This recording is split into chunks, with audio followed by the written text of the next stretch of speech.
This is CNN Breaking News. Breaking news, 2 of President Trump's former close associates are right now in illegal hot water, and the temperature has just reached the boiling point.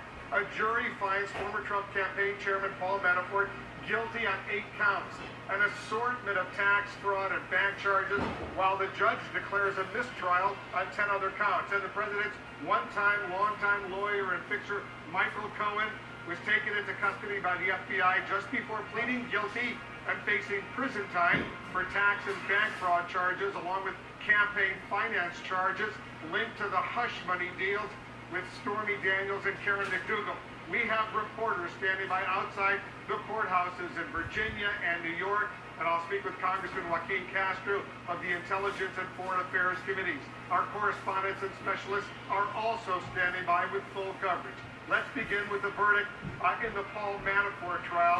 Our justice correspondent Jessica Schneider is outside the courthouse in Alexandria, Virginia. Update our viewers, Jessica, what has just happened? Paul Manafort guilty on 8 separate counts, including bank fraud, tax fraud, and hiding foreign bank accounts. And when the judge informed Paul Manafort of this guilty verdict in part, Paul Manafort stared straight ahead as he stood before the judge. He did not smile, and he showed no emotion. And now Paul Manafort, the former campaign chairman of President Trump, he is now facing up to 80 years in prison. Let me break it down for you. This jury found Paul Manafort guilty on 8 of the 18 counts. 5 counts were tax fraud charges, 1 was hiding a foreign bank account, and 2 charges they found him guilty on, bank fraud. All of those counts in total carry up to 80 years in prison, the bank fraud charges carrying 30 years each. This is a harsh reality for Paul Manafort, especially after 4 days of deliberations where his defense team showed an upbeat, positive attitude. Their mantra was the longer that this jury took deliberating, the better the chances were for Paul Manafort. But today, Paul Manafort learning his fate on 8 of those counts. 10 of those counts the jury could not come to an agreement on. Now prosecutors need to tell the judge by August 29th whether or not they plan to move forward with a retrial on those 10 counts only.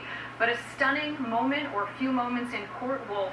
Paul Manafort showing no emotion. He has showed really no emotion throughout this trial. Paul Manafort's wife, Kathy, she has been here throughout the proceedings, throughout the deliberations. She also showed no emotion, just sitting there simply clasping her hands in her lap. But a day that Paul Manafort now knows he has been found guilty on 8 counts. Wolf? Jessica, do we expect to hear from members of the jury?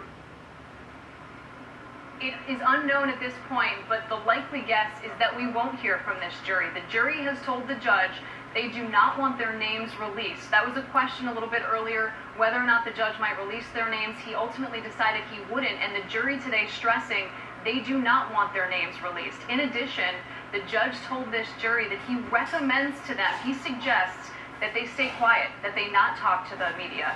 The judge said that this is not a mandate, this is not something that they have to do, but the judge put it this way. He said, I suggest to you that you have a duty of confidentiality. So it remains to be seen if the jurors will talk, but by all indications,